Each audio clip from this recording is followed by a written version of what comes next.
자, 이 시간은 그 동명사 이어서 그 동명사 전 시간에 이제 뜻하고 다른 준동사하고의 이제 구별하는 방법 배웠고, 그게 또 문법 문제와도 연결되고 해석하고도 연결되니까, 그리고 이제 상대적으로 그렇게 이제 어려운 건 아니었거든요.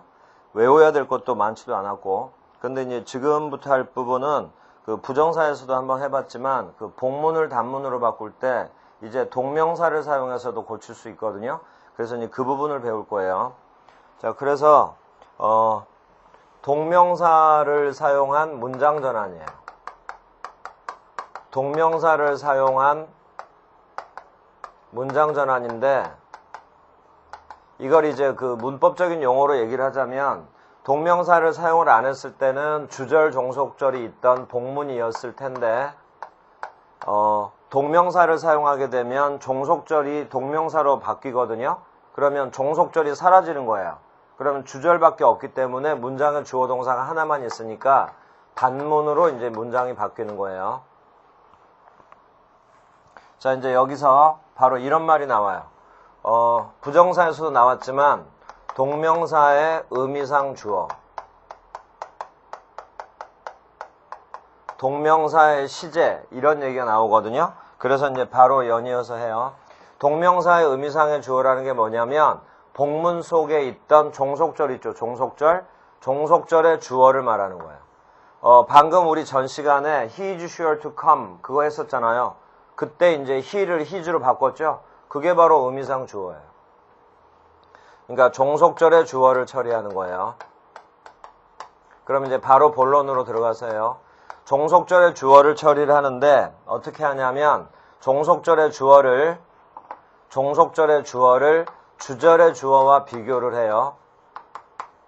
주절의 주어와 비교를 해서, 그러면 상황이 두 가지밖에 안 벌어져요. 첫 번째, 같을 때가 있을 거고, 두 번째, 다를 때가 있을 거 아니에요? 자, 여기서 이제 하나는 정리를 해버려요. 종속절의 주어가 주절의 주어랑 같았다. 그러면 종속절의 주어 없애버리면 돼요. 그래서 같을 때는 생략. 대신 다를 때는 써줘야죠. 그래야지 뜻이 안 변하겠죠. 그래서 이제 다를 때는 동명사의 의미상 주어를 써줘야 되는데 어디다 쓰냐면 동명사 앞에 써야 돼요. 동명사 앞에 의미상의 주어를 써주는데, 지금 이제 여기를 여러분들이 집중해서 들어요. 동명사의 의미상의 주어를 쓸 때 종속절의 주어가 주절의 주어와 다르잖아요. 그러면 종속절의 주어를 써야 되는데 종속절의 주어를 이렇게 나눠요. 사람이냐 사물이냐를 먼저 나눠. 그러니까 여기를 여러분들이 집중해서 해야 돼요. 또 사람일 때는 다시 한번 또 나와요. 또 나눠요. I, he, she 이런 식의 인칭 대명사인지, 뭐 father, brother, sister 이런 게 들어있는 그냥 명사인지 이렇게 나눠요. 그리고 나서 이제 결론이에요. 대신 책에는 이제 정상적으로 적어주기 위해서 목적격이라는 말을 썼는데, 지금 설명할 땐 좀 더 쉽게 할 테니까 그냥 쉽게 들어요. 만약에 종속절의 주어가 주절의 주어랑 비교를 했는데 달라. 그런데 사람이었다. 그 중에 인칭대명사였다. 그러면 우리 전 시간 예문에서 한 것처럼 동명사 바로 앞에다가 소유격을 써주면 돼. He's coming 이랬었죠. His 소유격. 그런데 사람인데 명사였다. 그러면 역시 소유격. 예를 들어서 my son 그럼 내 아들. 그러면 내 아들의 소유격은 단어 끝에 어퍼스트로피 s 붙이면 되거든요. 그리고 만약에 s로 끝난 복수명사였다면 어퍼스트로피 안 붙이면 되고, 이건 나중에 명사편 가서 배울 건데 그냥 이제 이런 부분들은 여러분들 금방 들어도 알 수 있으니까, 요건 좀 생소하겠지만 이건 여러분들도 많이 알 테니까 그냥 이렇게 my son 뒤에다가 어퍼스트로피 s 붙이라 이 말이에요. 소유격. 또 되는데 소유격 또는 하면서 책에는 목적격이라고 적혀 있어요. 근데 명사는 주격, 목적격은 단어 그대로거든요. 그래서 여기는 그냥 쉽게 해요. 소유격으로 쓰든가 아니면 단어 그대로 쓰든가. 그 다음 종속절의 주어가 주절의 주어랑 다른데 종속절의 주어가 사물이었다. 무슨 뭐 my book, my house 이런 식의 사물이었다. 그럴 때는 단어 그대로 쓰면 돼요. 책에는 여기에도 목적격이라고 적혀 있죠. 그게 틀렸다는 게 아니라 더 쉽게 설명해 주는 거예요. 목적격이 단어 그대로니까. 자, 이게 끝이에요. 그러니까 동명사의 의미상의 주어는 바로 이걸 여러분들이 나눠 놔야 돼. 사람이냐 사물이냐. 사람일 때는 인칭대명사냐 일반 명사냐 해서 바로 이렇게. 그리고 이제 마지막 다르더라도 일반인일 때가 있거든요. 그러면 일반인일 때는 이 방식대로 써도 되고요. 써도 되고 생략해도 돼요. 자, 이렇게 해서 동명사의 의미상의 주어는 끝났어요. 자, 다음. 그러면 이제 복문을 단문으로 바꿀 때 종속절의 주어는 해결했어요. 그러면 이제 종속절의 동사만 해결하면 되는데 종속절의 동사는 어차피 동명사로 만드는 거 아니에요. 그럼 이제 거의 다 해결을 했는데 바로 이제 이걸 배워야지. 동명사의 시제. 이게 이제 부정사에서 배웠던 거하고 똑같다고요. 형태, 이제 ing 붙이는 것만 다르다 뿐이지. 종속절의 동사를 이제 동명사로 만들 건데, 종속절의 동사를 주절과 시제를 비교해요. 주절의 시제와 비교. 주절 시제와 비교를 해서, 먼저 첫 번째, 단순형이 있고요. 완료형이 있겠죠. 단순형, 완료형. 단순형은 우리가 알고 있는 동사 원형에다가 ing 붙인 거. 완료형을 우리가 이제 익숙하게 해야 되는데 바로 완료 그러면 생각나야 되는 게 have pp. 이게 생각이 나야 될 거 아니에요? 근데 여기다가 이제 동명사로 만드니까 ing를 붙이겠죠. 그럼 여기에 have에다 ing를 붙여요. having. 자, 그래서 완료형, 동명사의 완료형은 바로 이렇게. 근데 이런 걸 보고서 완료형 동명사 이렇게 부르기도 해요. having pp. 자, 이렇게.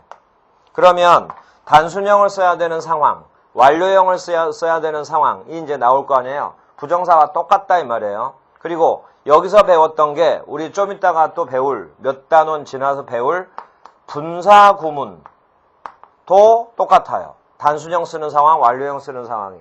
그래서 3번을 연이어서 배우는 거예요.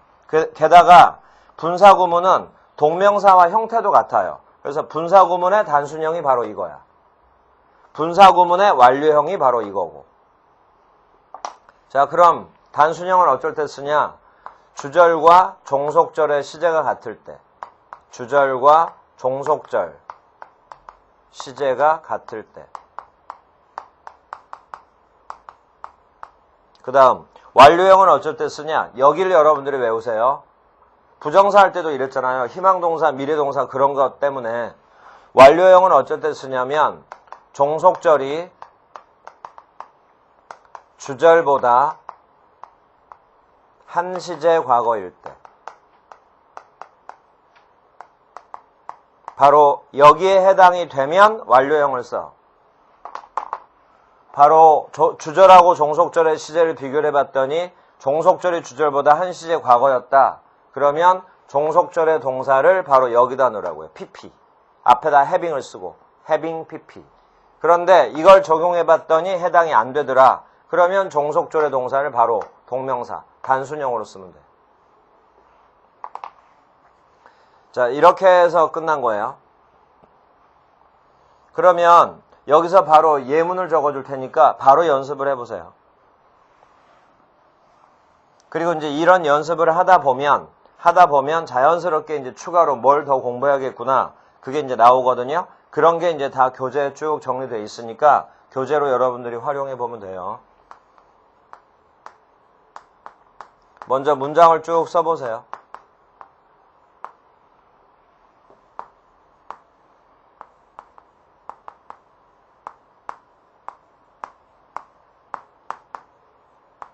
자, 이런 문장이 있다고 해요. 이 문장을 이제 문장 전환을 할 거고. 자, 또요.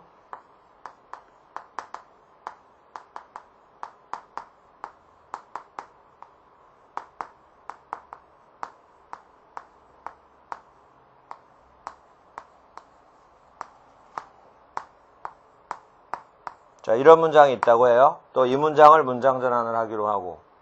자, 또 하나.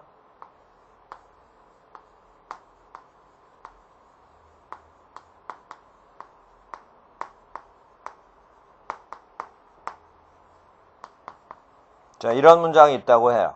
그러면 이제 이걸 문장 전환을 한다고요. 자, 그러면 역시 바로 설명 듣지 말고 여러분들 일단 한번 해보세요. 지금 다 복문이거든요. 이걸 다 단문으로 고쳐요. 그러면 여기 대시 끄는 절이 종속절이니까 이걸 구로 바꿔주면 돼요. 그리고 우리 지금 동명사를 배우고 있으니까 당연히 동명사를 사용해서 바꾸면 되겠죠. 그거를 여러분들이 일단 한번 생각을 해보세요. 쉽지는 않겠지만 일단 한번 생각을 해봐요. 절을 구로 바꾸는 방법.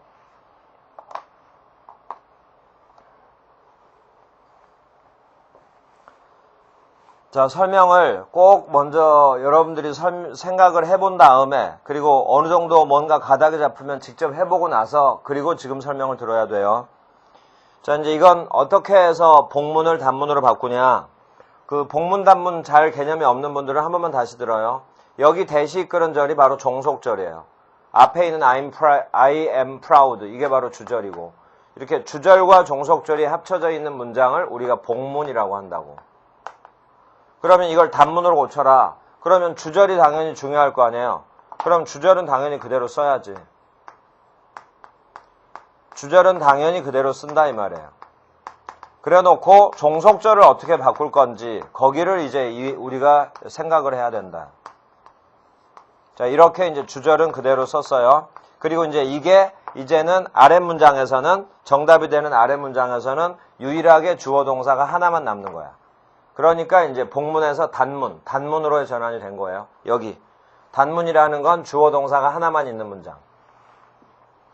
그럼 이제 고쳐야 될 거 아니에요. 어떻게 고치냐면 바로 이걸 못 외운 상태라면 문장 전환을 못 하는 거야. 그런데 이걸 외우면서부터 시작을 하는 거야. 뭐냐면 뭐뭐를 자랑스러워하다가 수거가 있어요. be proud of. 우리 방금 전 시간 마지막에 be sure of 그거하고 상황이 똑같아. 보세요. be sure 다음에 대절 왔었죠. 그런 것을 be sure of라는 수거가 있으니까 바꿔줄 수 있다 해서 쓰고 나니까 바로 접속사 자리에 전사가 왔잖아요. 그러면 접속사 뒤에는 주어 동사가 와야 되지만 전사 뒤에는 명사, 대명사, 동명사 와야 되잖아. 그러니까 이제 문장 전환이 시작이 되는 거라 이 말이에요. 그러면 이걸 몰라서 손을 못 댔던 분들도 이제 요걸 보고 나면 조금 가닥이 잡힐 거예요. 자, 또 여기도. 그러면 insist 뒤에 대절이 나왔을 때 그럼 이거 어떻게 하냐? 이것도 수거가 있어요. insist on. 이게 수거예요. 뭐뭇을 주장하다. be proud of. 뭐뭐를 자랑스러워하다. insist on. 뭐뭇을 주장하다. 그러고 보니까 또 대시라는 접속사 자리에 on이 왔잖아. 그러면 접속사 뒤에는 주어 동사지만 전사 뒤에는 명사, 대명사 와주면 되죠. 그래서 동명사로 접근하면 돼요. 자, 이제 할 테니까 보세요. 여기 뒤에 was 있죠. 여기 my father를 먼저 처리하면 안 돼요. was부터 처리해야 돼. 그러면 was가 내려와야 될 거 아니에요? 근데 이게 전사잖아. 전사 뒤에 동사가 올라면 동명사밖에 안 되죠. 부정사는 안 되잖아요. 동명사밖에 안 되잖아. 그래서 바로 동명사를 사용하게 되는 거예요. 그런데 시제를 봤더니 종속절은 과거, 주절은 현재. 바로 종속절이 주절보다 한 시제 과거. 종속절은 과거, 주절은 현재. 종속절이 한 시제 과거 맞죠? 그래서 was를 바로 여기다가 having been 이렇게 쓰면 되는 거예요. 그 다음에 뒤에 쭉 붙어있던 건 따라 써주면 되고 이런 게 바로 동사로서의 성질. 이런 거 따라 써주는 거. 그러면 his father만 이제 여기다 써주면 되는 거죠? 앞에 주절의 주어랑 비교를 했더니 다르죠? 그러면 써야 될 거 아니에요? 동명사 앞에다가 my father예요. 자, 여기 봐요. my father니까 사람이에요. 나의 아버지. 아버지, 명사잖아. 그러면 소유격도 되고 단어 그대로 되고. 그래서 잘 보세요. 단어 그대로 my father 이렇게 써도 되고 이렇게 써도 되고 여기다가 어퍼스트로피 s를 붙여서 소유격으로 써도 되고.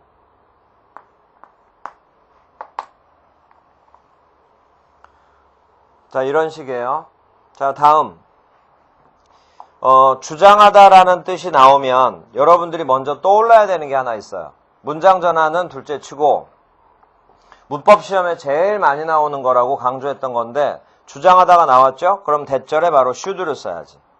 그리고 여기 should는 또 생략도 할 수 있고 생략되고 나서의 이 형태도 완벽하게 맞다는 것도 알아야 돼요. 근데 여기가 be sold죠? 이 원형이 sell이죠, sell. sell이 팔다인데 원래 집을 파는 거잖아. 그럼 집이 sell의 목적어인 거죠? 집을 팔다.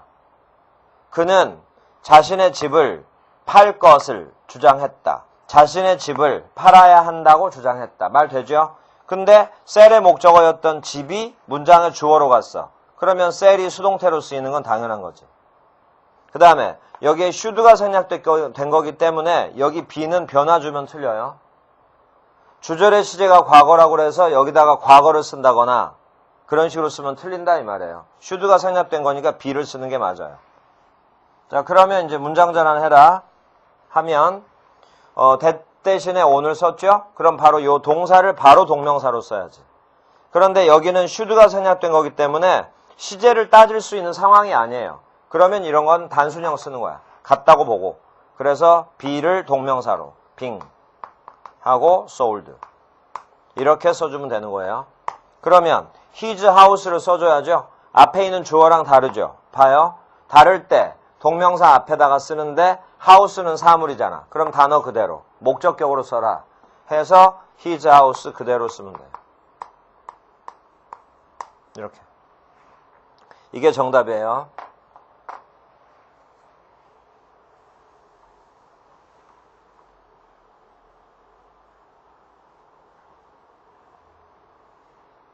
이러면서 이제 여러분들이 그 교재 연습 문제들이 있고 하니까 자꾸 풀면서 이런 문장 전환을 해야 된다고.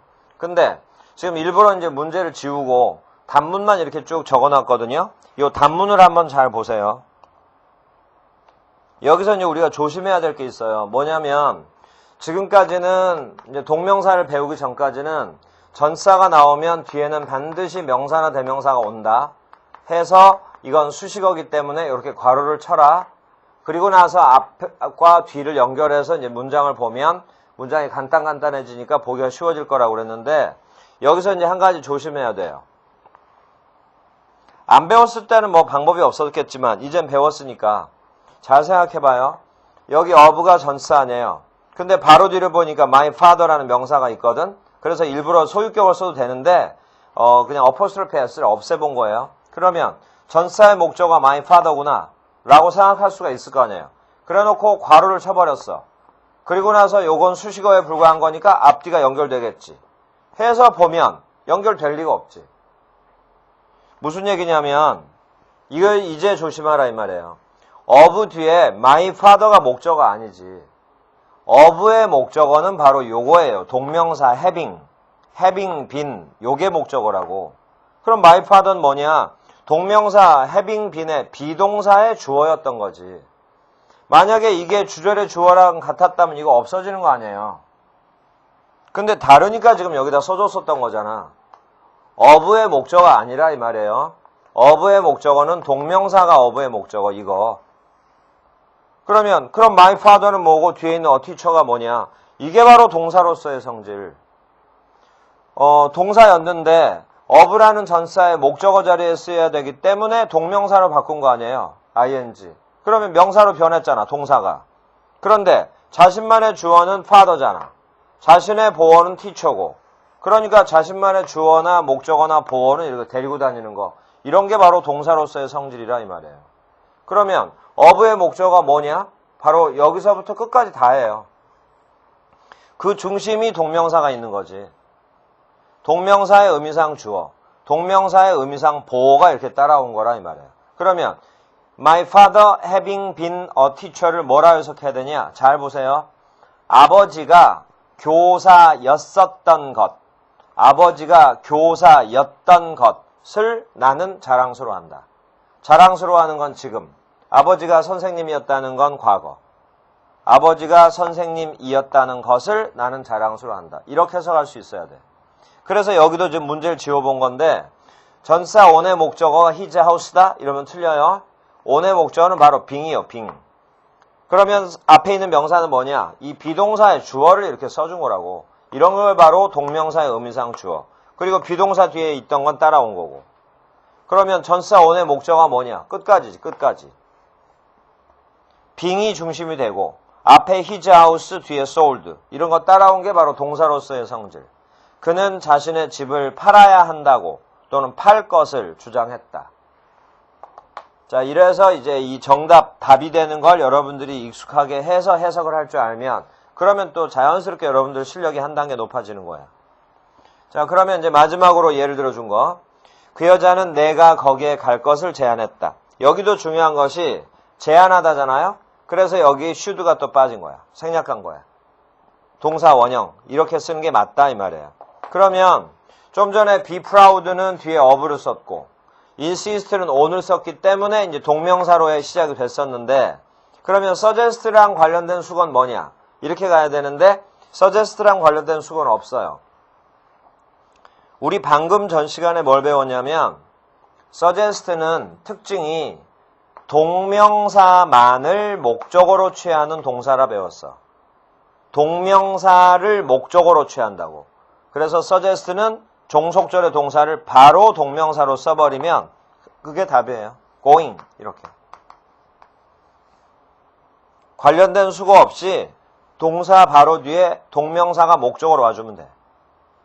자, 여기서 go를 going으로 바꿨잖아요. go를 going으로 바꿨죠. 그럼 여기서 이제 바로 의미상 주어 I가 있잖아. 그러면 이제 I를 동명사 앞에다 써야죠. 주어랑 다르니까 인칭대명사. 그래서 소유격으로. 그 다음에 뒤에 따라 있는 단어는 그대로 내려주고.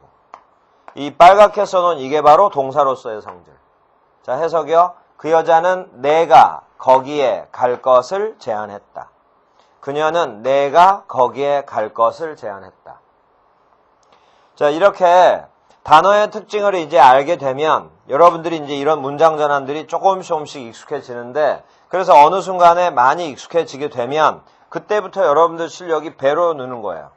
왜냐하면 지금까지 보던 문장 말고 또 하나의 원칙들을 알게 되니까 좀 전에는 그 문제처럼 돼 있는 세 문장만 이해가 됐는데 그걸로 인해서 지금 이걸 배운 거로 인해서 또 다른 세 문장이 이해가 되잖아. 그러니까 실력이 배가 느는 거지.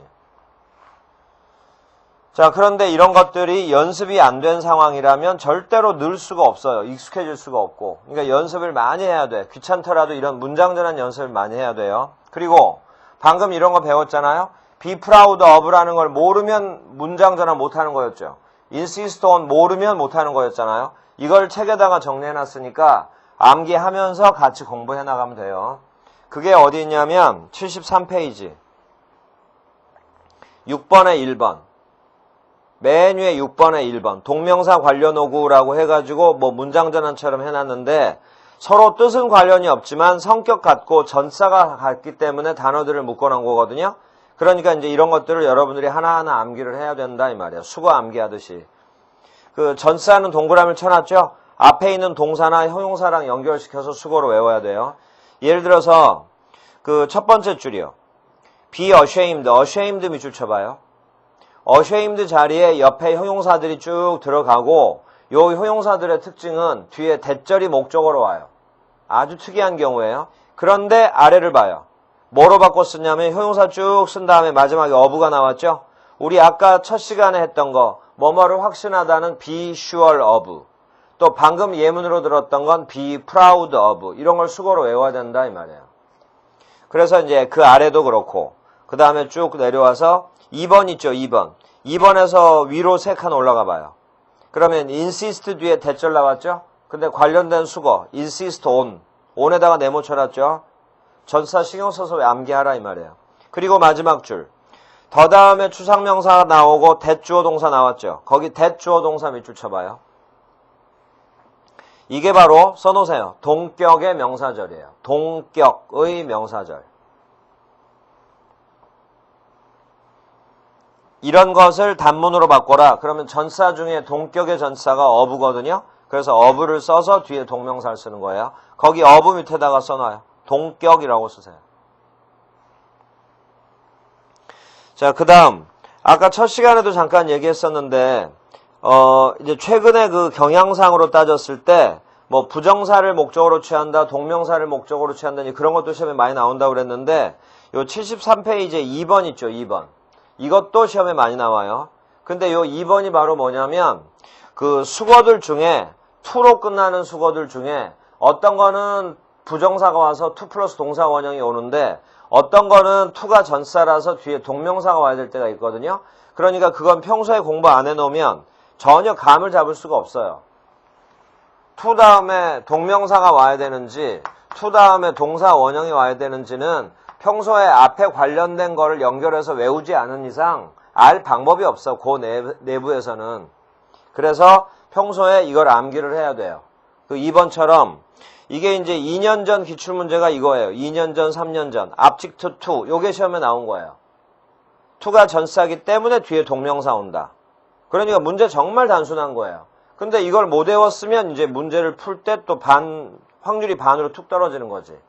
그리고 작년의 기출문제가 뭐냐면 그 점으로 해서 5번째 거 봐봐요. 지난번에도 설명했지만 be used to ing. 여기 to가 전치사라고.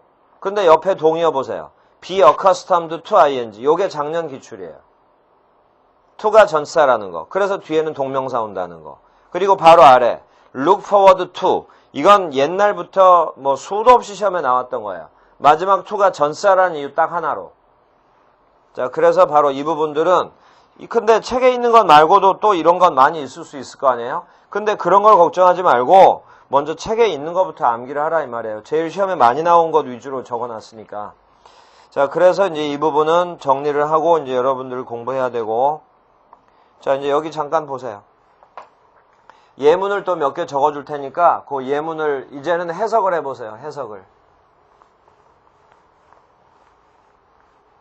문장 전환을 하는 건 아니고 방금까지 우리가 배웠던 걸 그냥 한번 복습 삼아 해석을 해보는 거예요. 자, 문장을 쓰면서 좀 시간이 걸리더라도 하나하나 해석을 해보면서 문장 이해를 해봐요.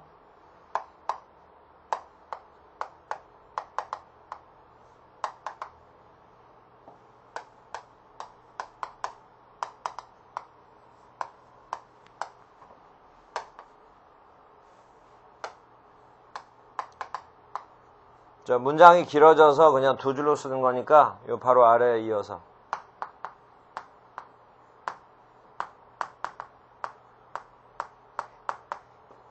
자, 이런 문장이 있다고. 이거 이제 해석해 보고요.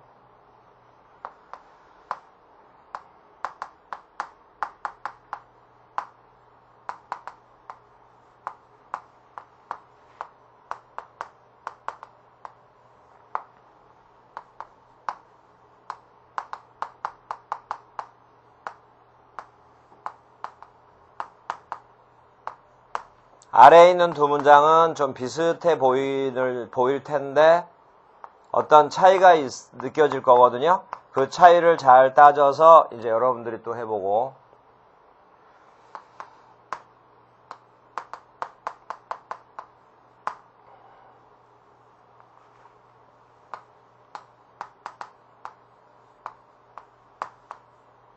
형태 같은 거 잘 보면서 그 특징을 기억을 해야 돼요.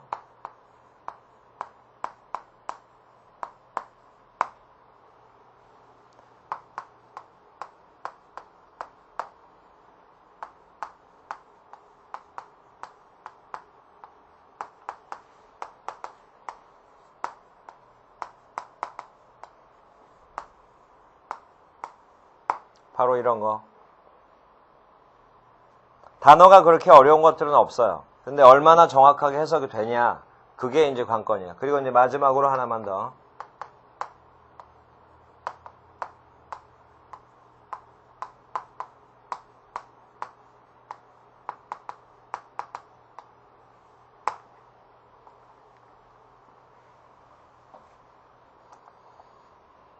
자, 여기까지예요. 이게 이제 정리가 되면 칠판으로 설명하는 이제 동명사 부분은 다 끝났어요. 자, 그러면 이제 여러분들이 다 했다고 하고 이제 하나씩 해봐요. 첫 번째 표현은 나중에도 배우겠지만 이게 중요한 표현이에요. teaching을 A라고 쓰세요. 그 다음에 and 뒤쪽에 주어 자리에 being taught가 B라고 써요. 자, 그래서 이렇게 구문을 외우는 거예요. A is one thing and B is another. 해서 뜻이 이거예요. A와 B는 다르다. A와 B는 별개다. 이렇게. 그래서 이제 이런 데다가 빈칸을 두고 알맞은말 집어넣어라. 이럴 때도 많아요. 굉장히 중요한 구문이에요. A is one thing and B is another. 근데 동명사를 하는데 갑자기 요 예문을 왜 썼냐? 왜 썼냐면 teaching이 문장의 주어 아니에요. 이게 바로 동명사지. being taught 이게 문장의 또 주어잖아요. 그러니까 being이 바로 동명사지. 그런데 왜 이걸 적어놨냐면 비교해서 보란 얘기예요.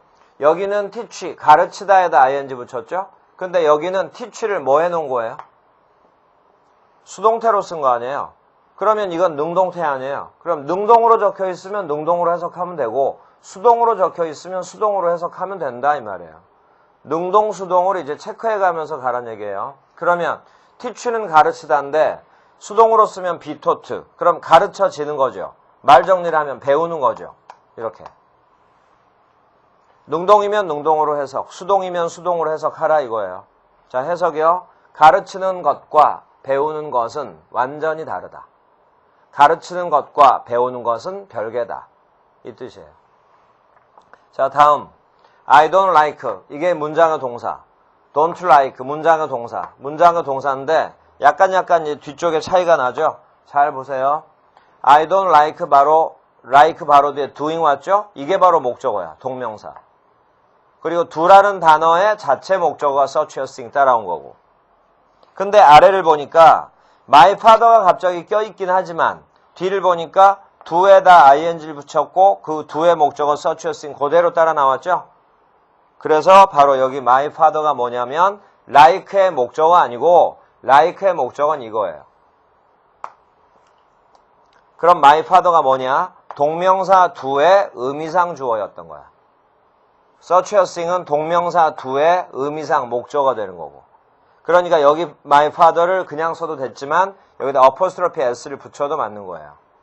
그러면 my father doing such a thing 여기 이 부분은 주어, 동사, 목적어처럼 삼형식처럼 해석을 해줘야지. 자, 윗문장하고 비교해봐요. 여기 doing은 왜 아무것도 없냐? 주어가 나거든. 그래서 의미상 주어가 주절의 주어랑 같아서 여기는 생략. 여기는 달라서 my father 쓴 거예요. 자, 이제 윗문장 해석이요. 나는 내가 그런 것을 하는 것을 좋아하지 않는다. 내가 그런 행동을 하는 것. 이렇게 돼. 나는 그런 행동을 하는 것을 좋아하지 않는다. 근데 여기 나는 아버지가 그런 행동을 하는 것을 좋아하지 않는다. 자, 그리고 이제 또 아래. 여긴 또 보니까 빙 앞에 또 아무것도 없어. 그럼 이 단어의 의미상 주어는 이제 또 나겠구나. 근데 빙이 동명사가 맞는데 뒤를 보니까 asked라고 되어 있단 말이에요. 그러니까 이게 또 수동형이지. 수동형. 그러면 수동이면 수동대로 해석하면 되죠. 뒤에 투부정사 나왔죠? 요때 ask는 묻다가 아니고 요청하다예요. 그런데 수동이니까 요청받다. 요청하는 게 아니라 요청받다. 요청되다. 나는 연설해달라고 요청받는 것을 좋아하지 않는다. 자, 좀 전에 이제 이거 해석해보라고 하면서 이제 설명을 한 가지를 놓쳤는데 뭐냐면 이 문장에는 지금 틀린 문장이 하나 있어요. 그런데 이제 바로 이제 설명을 하다 보니까 이제 그 말을 못했는데 지금까지는 틀린 문장이 없어요. 그런데 일부러 이렇게 예문을 적어놓고 틀린 문장을 섞어 놓은 거야. 그러면서 뭘 여러분들이 쓰면서 좀 뭐 이상하다 이런 걸 한번 느껴보라고.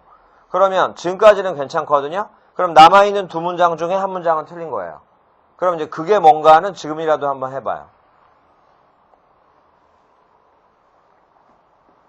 위에 방금 우리가 설명했던 거에 힌트가 있어요. 자, 뭐냐면 두 문장 다 틀린 것처럼 보일 수도 있는데 아래 것은 맞아요.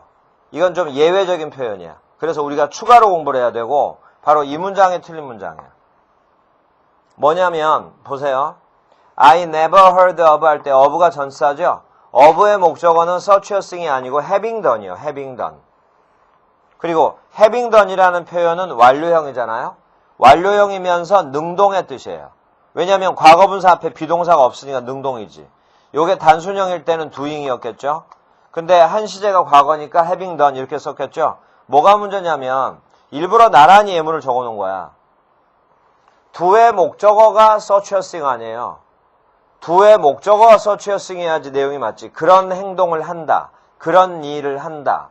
그러면 search a thing이 do의 목적어가 search a thing이었는데 그럼 search a thing이 주어 자리로 나가면 do는 수동이 돼야 되잖아요. 바로 이거. 요것의 의미상 주어가 바로 이거예요. search a thing. of의 목적은 바로 이거고 동명사의 의미상 주어가 바로 search a thing. 그럼 이게 주어 자리로 나갔잖아. 그러면 do를 능동으로 쓰면 안 되지. 바로 이 문장이 완벽하게 틀린 문장이에요. 자, 여기다가 이걸 집어넣어야 돼. 완료를 유지하면서 수동의 뜻을 만들어주려고 하는 거예요. 바로 이렇게. having been done. 그래서 having been, 이거는 완료를 유지해 준 거고 BPP, 이게 바로 수동인 거고. 해석이요. 그러한 일이 행해졌었다는 것. 그러한 일이 행해졌었다는 것을 나는 들어본 적이 없다. 그래서 여기 두 문장하고 이걸 나란히 적어준 거예요. 사이에 일부러 하나 단어를, 문장을 껴놓고. 일을 한다. do의 목적어가 thing이잖아. thing이 그 동명사의 주어 자리로 넘어갔으면 동명사는 수동태가 돼야지. 그래 지금 우리가 이 부분을 설명을 하면서 동명사의 의미상의 주어 연습도 하지만 동명사의 태에 대해서도 지금 하고 있는 거예요. 능동이면 능동형으로 쓰고 수동이면 수동으로 써라. 이렇게. 자, 그런데 이제 마지막. 주어가 시계예요. 근데 repair란 단어는 고치다, 수선하다야. 그러면 시계가 고친다는 말이 안 되잖아. 시계를 고치는 거 아니에요. 그러면 repair라는 동사가 있으면 이게 고치다, 수선하다니까 시계가 뒤에 있어야 되잖아요. 목적어 자리에. 시계를 고친다. 이렇게 말이 되죠? 그러면 시계가 주어 자리로 나가면 repair는 BPP로 돼야겠다. 근데 왜 여기는 능동형으로 썼냐? 그래서 틀린 거 아니냐? 이럴 수 있잖아요. 근데 이게 예외란 말이에요. 자, 이렇게 외우는 거예요. 이 경우에 이 세 단어는 동의어예요. want, need, require. 이 세 개는 동의어예요. 이 경우에 한해서만. 이 단어 뒤에 동명사가 오잖아요. 능동형으로 동명사가 오면 특별한 케이스예요. 예전에 수동태 쪽에도 예문이 있었는데 능동형 동명사를 쓰지만 뜻은 수동의 뜻이에요. 그리고 이때 want와 need와 require는 다 뜻이 이거예요. 뭐뭐 할 필요가 있다.